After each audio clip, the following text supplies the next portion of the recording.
Good evening, everybody, and welcome to the daily Rambam Shiur 3 chapters per day. I would like to start with a story that once upon a time, in a factory where they were producing lumbers, it was a Jewish worker who was resting on Shabbos. And one of his friends approached him and he says, "How dare you are working way less than us and producing double the amount that we are all producing?" And he answered to them, "Well, I rather invest my time by sharpening my saw.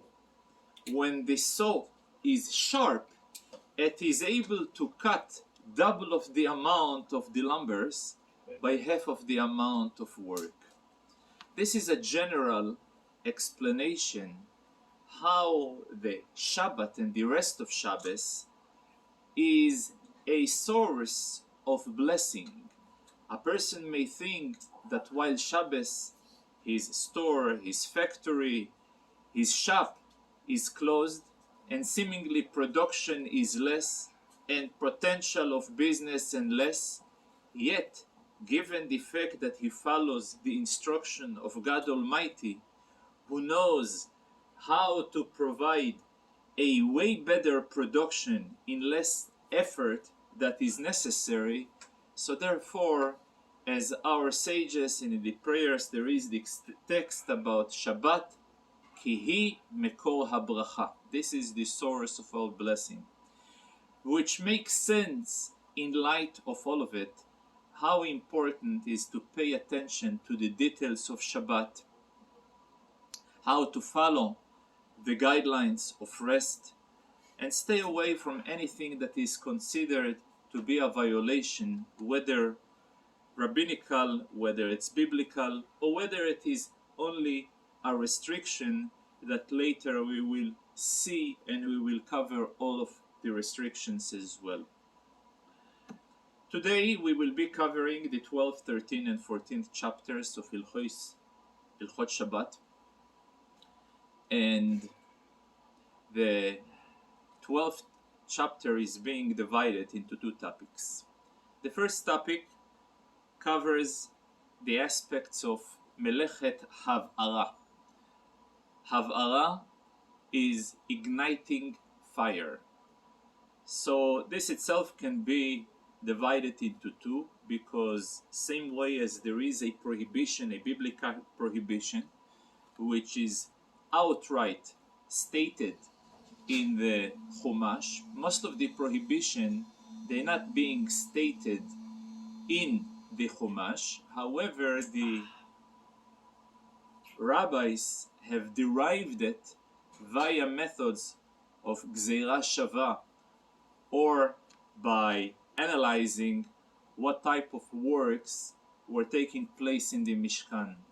But there is one exception. There is one prohibition where the Torah separately states and says, Lo teva'aru esh bechol moshvotechem, don't ignite fire in all your residence in the day of Shabbat. And the obvious question that the Talmud presents, how come the Torah needs a separate passage to warn us against igniting and having fire? And there is an argument. Some say that the reason why the Torah stated it separately, in order to lighten the severity of igniting, that it's not a prohibition that associated with skila or karet, but it's only a lav, and the only punishment is lashes. However, others are saying, and this is the most acceptable opinion, that the reason why the Torah stated separately, in order to teach us that on Shabbat an individual can be in a state of forgetfulness and yet commit many different melachot, despite the fact that the forgetfulness about Shabbat was only one forgetfulness, yet the liability that he carries for the different melachot is being punished or being paid per melacha. So the idea of to divide what we call chiluk melachot, to view, to treat each and every melacha separately, this what comes the extra time that the Torah warns us against burning and igniting fire or extinguishing fire on the day of Shabbat. Now, when it comes to lighting fire as opposed to baking, which yesterday we covered the lav, the prohibition, the melacha of baking, so there is a necessity when it comes to baking to a certain measurement. As we were discussing, whether a measurement of gurgeret or whether a measurement of pi habehema, pi hagdi. However, when it comes to ignite, even mashahu, even a little bit, is also sufficient to expose the person to the liability of ignition. There is, however, a necessity where the only way biblically an individual will be liable when it comes to igniting fire, when he actually needs the ashes of the fire. The reason, if he doesn't need the ashes of the fire, so to burn any item and consuming it with fire, it is a wasteful activity. In Hebrew, a wasteful activity called mekalkel. Mekalkel is someone who is involved in a wasteful, and there is a rule on Shabbat, kol hamekalkelin pturin. The definition of melacha, definition of active work, is something that is there to produce, to create. Anything that is there to destroy and to waste cannot be considered melacha. So therefore, given the fact by burning an item on Shabbat is not really producing or creating, but rather wasting or destroying, so the only way an individual will be liable, or that he does the fire since he needs to use the ashes of the fire, so this was the only reason why he was igniting the fire, or there is a process where an individual releases his nerves, his anger. He is angry at somebody, and therefore as a result of his anger he goes and burns the other person's property and he comes down. So although it is a wasteful and a destructive activity, but since he was doing it in order to calm himself down, it is considered a productive one regarding the exposure to the Shabbos liability. As burning, it is a prohibited activity on Shabbat, extinguishing as well is a prohibited activity on Shabbat. However, though direct extinguishing is prohibited, yet indirect extinguishing, what we call that gram, causing indirect extinguishing, it is in sometimes permitted, where an individual sees that there is a fire and there is no suspicion that his own personal life or other people's life will be in danger, theoretically he is forbidden to extinguish the fire. However, though he is forbidden to extinguish directly the fire, he is allowed to do it indirectly. For example, to have bags of water placed in a close proximity to the fire, in such a way when the fire will eventually reach those bags, the water will extinguish. So he was not doing it directly. It's called gram kibui. Gram kibui, it is fine. There is a few examples being provided to different scenarios of gram kibui, a cause, an indirect extinguishing, that was permitted to do it when there is a possibility of a loss of an item. Now, when there is a suspicion of harm to a life, so it is okay even to go and extinguish the fire directly. Now, the second part of the chapter 12, which is the first chapter of today's daily Rambam, deals with the final melacha that is listed according to the way the Rambam lists the Avot Melachot, and this is what we mentioned the other day, melacha gru'ah. Melacha gru'ah is the most inferior melacha. However, we will see soon that though it may technically be considered an inferior melacha, but in reality, this is the roots, this is the philosophical, ideological, and spiritual foundation of all the melachot of Shabbat. And in order to illustrate my point, I would like to share with you a story that is mentioned in the Midrash about the famous Rabbi Akiva. He lived in a time where the Romans were ruling Israel, and one of their representatives, the so-called regional ruler, he was a very horrible man by the name of Turnus Rufus Horosho. However, though he was a wicked person, seemingly he was a very philosophical orientation gentleman. He loved to philosophize, and especially with Rabbi Akiva, as we see many dialogues and many interesting conversation he was having, and one of them is recorded in the Midrash, and this is how it sounds. Turnus Rufus Horosho asked Rabbi Akiva, and he asked him, Ma yom mi yomayim? What is difference one day from 2 days? So he understood the hint, and he says, and what is different one man from any other man's?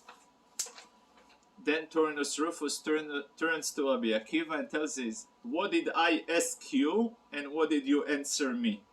He says, well, you asked me what is the difference from one day, the day of Shabbat, from all other days of the week. That Shabbat is being treated totally different. There is so many prohibitions and so many commandments and so many customs that we have been covering the last few days.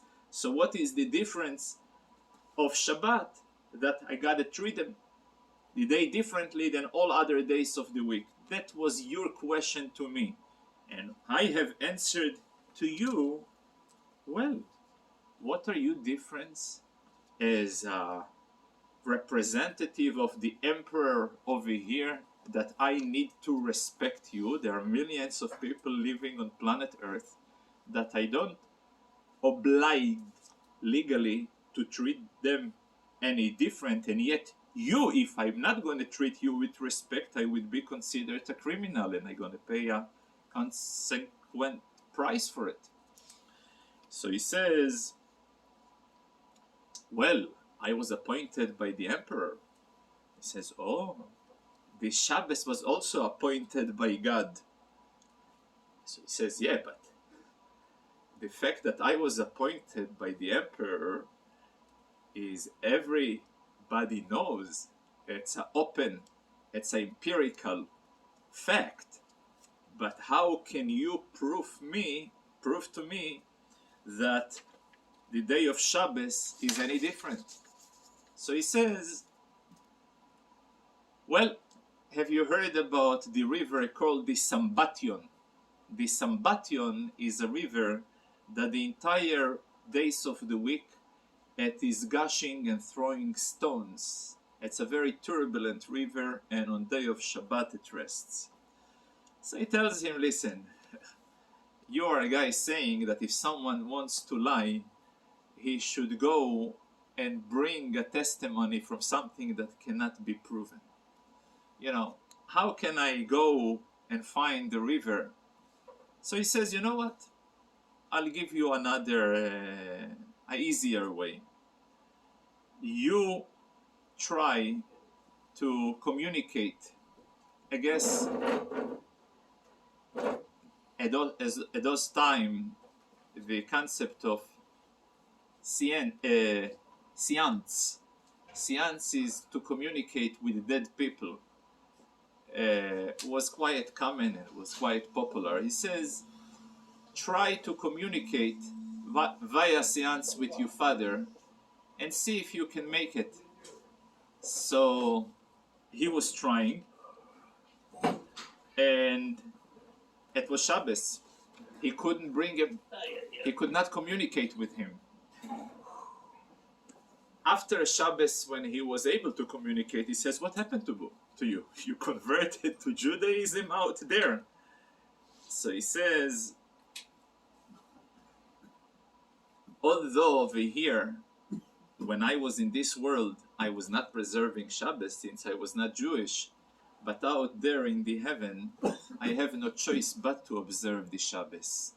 Because throughout the entire week we pay the judgment, and we are in the process of judgment. In Shabbos, we are rest. So while we are in a state of rest, we cannot really communicate when people are trying to pull us out with different ways to communicate with them.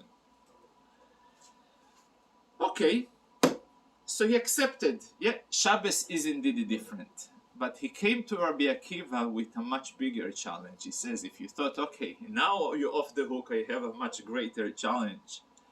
He says, God Almighty, obviously, whatever he tells others to do, makes sense that he would follow itself. For example, when you see a traffic police violating the traffic rules, you would rightfully criticize them. How dare they are not observing the rules that they are preaching for? So if God Almighty is asking us to preserve the Shabbat, how come he himself, he is bringing rains, taking out the sun, blowing the winds, and the entire world is in a state of operation? How come he is not practicing what he is preaching? So Rabbi Akiva answers him, I'll give you a mashal, I'll give you an analog. When there are two people who living in one yard, so in order for them to be able to carry from the houses to the yard, from the yard to the houses, and so forth, they must have an eruv. Eruv is a mechanism, we will discuss it in the upcoming shiurim more in details and more lengthily, but the idea, the fact that they are different entities and they want to share a common area, so eruv is required. However, when one individual lives and he is the only one who lives in that particular domain, eruv is not necessary because the entire area belongs to him. So he says, God Almighty, since the entire world it is his domain, since he is the creator, he is the supervisor, and he injecting ongoing and continuous energy from moment of creation till now and while we are speaking, so therefore by him, he is not moving items from one property to the other property because the entire world, it is his domain. End of the Midrash. The Midrash ends in this answer of Rabbi Akiva, which seemingly satisfied Turnus Rufus, and the Rebbe was asking at the question the following. Rabbi Akiva answered him only on one type of activity that God Almighty does. Because one of the prohibited activities on Shabbat is the carrying and transferring object from one domain to another domain. But there is 38 other activities that he did not answer him. The answer of Rabbi Akiva, that the entire world is his domain and therefore he can carry throughout the entire world, is sufficient to deal with the question of carrying and transferring from one domain or the other domain. But the other activities, he did not answer. How come he is planting the seed and he is building the world and he is doing fire and extinguishing and maintaining a very balanced temperature in the world, which is all of them associated with the other activities outside bringing in or bringing out object from one domain to the other domain. So the Rebbe answers based on a Hasidical principle that the entire melachot, all the activities, the prohibited activities of Shabbos, they are all derivatives, they are all offshoots, they are all branches from this particular melacha of moving an object from one domain to the other domain. Because when we're speaking over here the domain, a private domain versus a public domain, what is the idea of a public? Public where people are foreign to each other. In a private domain, it is clearly there is no foreign entities, there is one entity. The world was created throughout 6 days of creation, as the Torah states, via the utterances, via the speech of God Almighty. When do you use speech? When you speak to others. When you speak to yourself, it's a problem, you know. When a person speaks to himself, you gotta suspect his sanity. To yourself, you are thinking. To others, you are speaking. So the idea of God speaking, and with his speech he creates the world, is basically telling us that the world is, at the meantime, in its sensation, in its feeling, in its consciousness, as a foreign entity throughout the 6th day of creation. On Shabbat he rested. What is the idea of resting on Shabbat? Rest as opposed to creation. If creation is speech, rest is thought. If speech is to other, thought is to himself. If throughout the week there is room for activities who are legitimizing foreign sensation, our sensation as a foreign entity outside of God, comes Shabbat in order to implant in our minds and in our heart the faith of creation and the unity of God.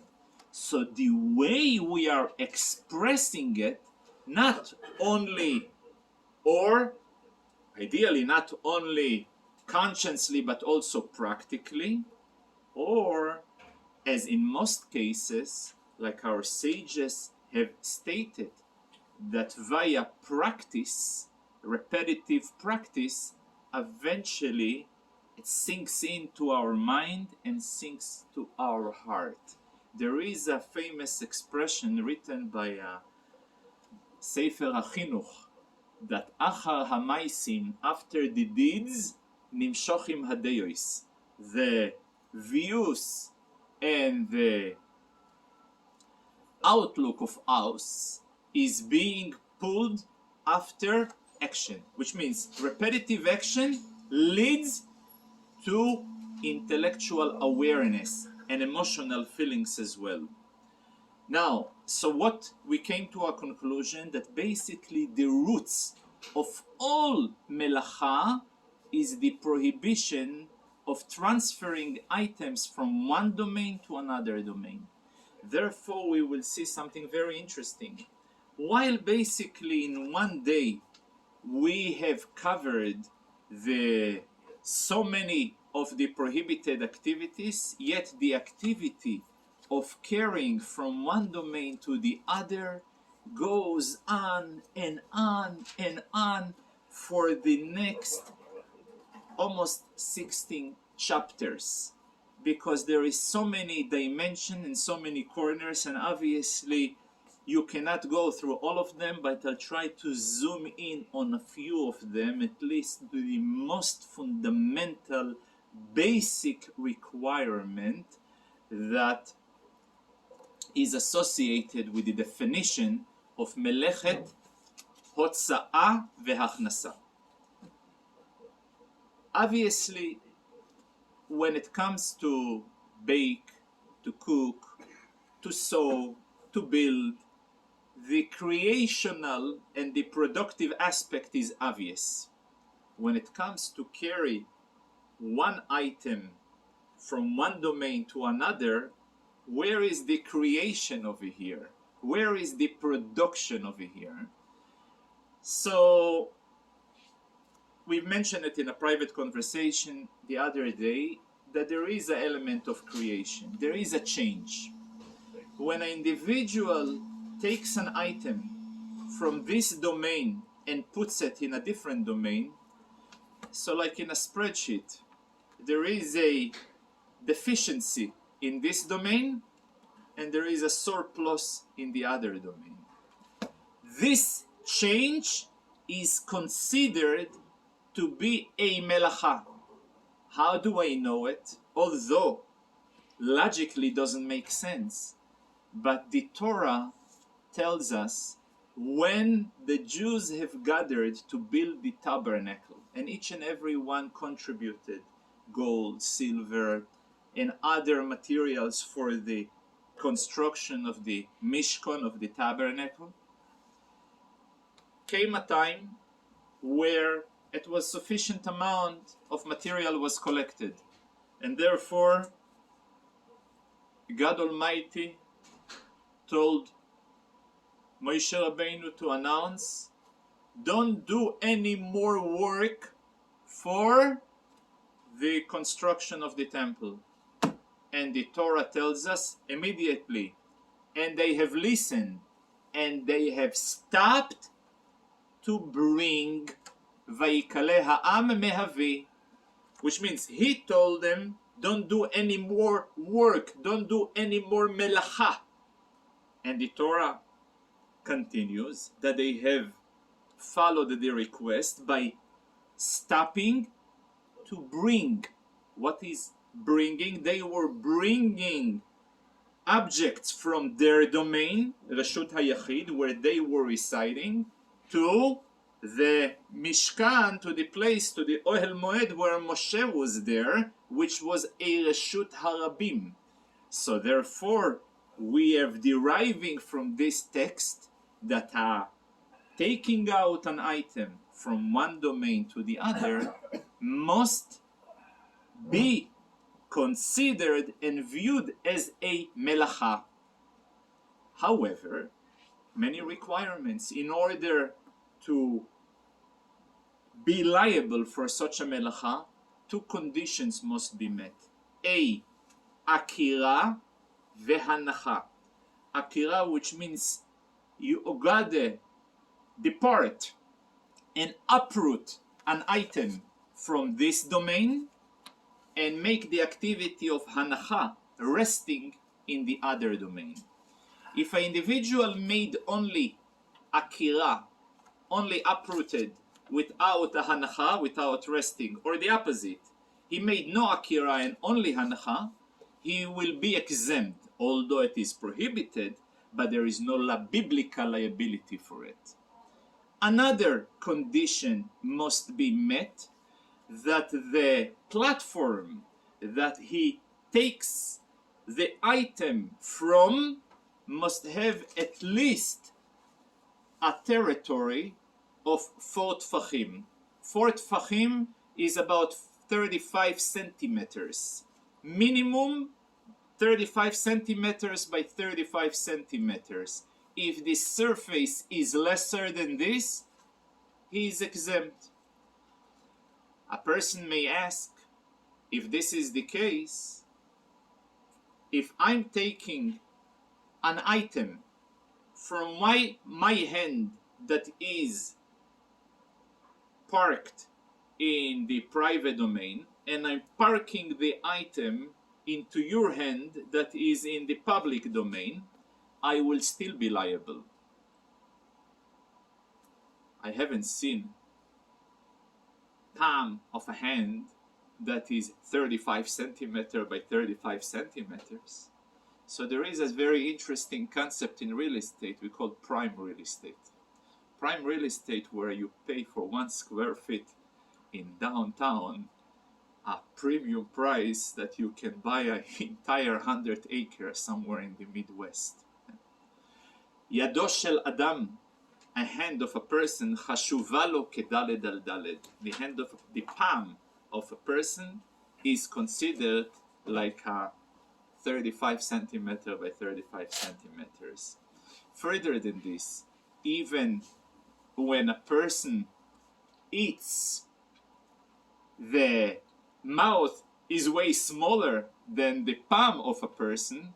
It is also, his thought as well turns it again to a very prime real estate, and therefore he will also going to be liable if he started to eat in one domain and continues the eating in the other domain.